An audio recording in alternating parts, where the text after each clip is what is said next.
আওয়ামী লীগ, নিষিদ্ধ ছাত্রলীগ গোপালগঞ্জে যখন আমাদের উপরে গুলিবর্ষণ করেছে, আমরা আবারও সিদ্ধান্ত নিয়েছি, শপথ করেছি, এই বাংলাদেশে আমাদের জীবন থাকতে আমরা আওয়ামী লীগের রাজনীতিকে, মুজিববাদের রাজনীতিকে ফিরে আসতে দেব না। বাংলাদেশের প্রত্যেকটা রাষ্ট্রীয় প্রতিষ্ঠানকে নতুন করে ফেলে সাজাতে হবে। বাংলাদেশের বিচার বিভাগ, বাংলাদেশের নির্বাহী বিভাগ, বাংলাদেশের সংসদে যারাই আসবে তারা জনগণের পক্ষে কাজ করবে এমন নীতি সংস্কার করে আমাদেরকে বাস্তবায়ন করতে হবে। যখন বাংলাদেশ রাষ্ট্রটির পা ভেঙে গেছে, যখন আমাদের হাড়কে জোড়া দেওয়া প্রয়োজন, তারা তখন চামড়ার উপরে প্লাস্টার করে মলম লাগিয়ে হাড়টাকে ভাঙ্গা রেখে তারা চিকিৎসা করে তারা ক্রেডিট দিতে চায়।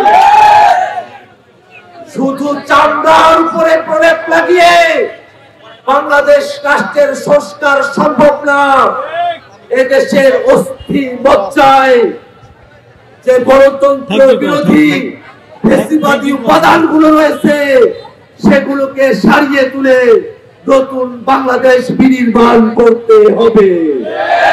রান্নায় আমার ভালোবাসা Jamuna gas stove. Jamuna gas stove, আধুনিক, নিরাপদ ও দীর্ঘস্থায়ী। যারা রিফাইন্ড আওয়ামী লীগের কথা বলে তারা গতকাল গোপালগঞ্জে এই ঘটনা দেখুক।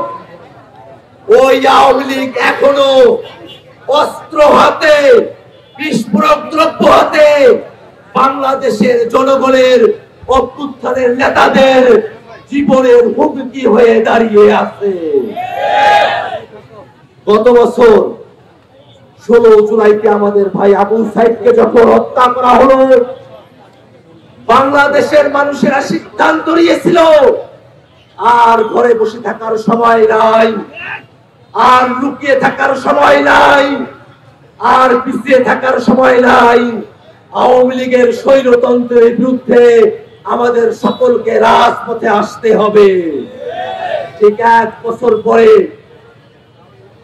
আওয়ামী লীগ, নিষিদ্ধ ছাত্রলীগ গোপালগঞ্জে যখন আমাদের উপরে গুলিবর্ষণ করেছে, আমরা আবারও সিদ্ধান্ত নিয়েছি, শপথ করেছি, এই বাংলাদেশে আমাদের জীবন থাকতে আমরা আওয়ামী লীগের রাজনীতিকে, মুজিববাদের রাজনীতিকে ফিরে আসতে দেব না। ভাইরা আমার, এই বাংলাদেশে মুজিববাদী সংবিধানের মধ্য দিয়ে আমাদের অভ্যুত্থানের আকাঙ্ক্ষাকে, মুক্তিযুদ্ধের আকাঙ্ক্ষাকে দাবিয়ে রাখার প্রচেষ্টা করা হচ্ছে। আমরা স্পষ্ট করে বলি, মুক্তিযুদ্ধকে ৭২-এর সংবিধানের ঢাল হিসেবে ব্যবহার করার চেষ্টা করবেন না। মুক্তিযুদ্ধ হয়েছিল সাম্য, মানবিক মর্যাদা, সামাজিক সুবিচারের জন্য, আর বাংলাদেশের সংবিধানটা করা হয়েছিল শেখ মুজিবকে বাংলাদেশে একাধিপত্য দেওয়ার জন্য। সেই সংবিধানকে আরো কাটাছেঁড়া করে ওরা বাকশাল করেছিল, ওরা ফেসিবাদ করেছিল, ওরা বাংলাদেশের মানুষের গণতান্ত্রিক আকাঙ্ক্ষাকে লুণ্ঠন করেছিল।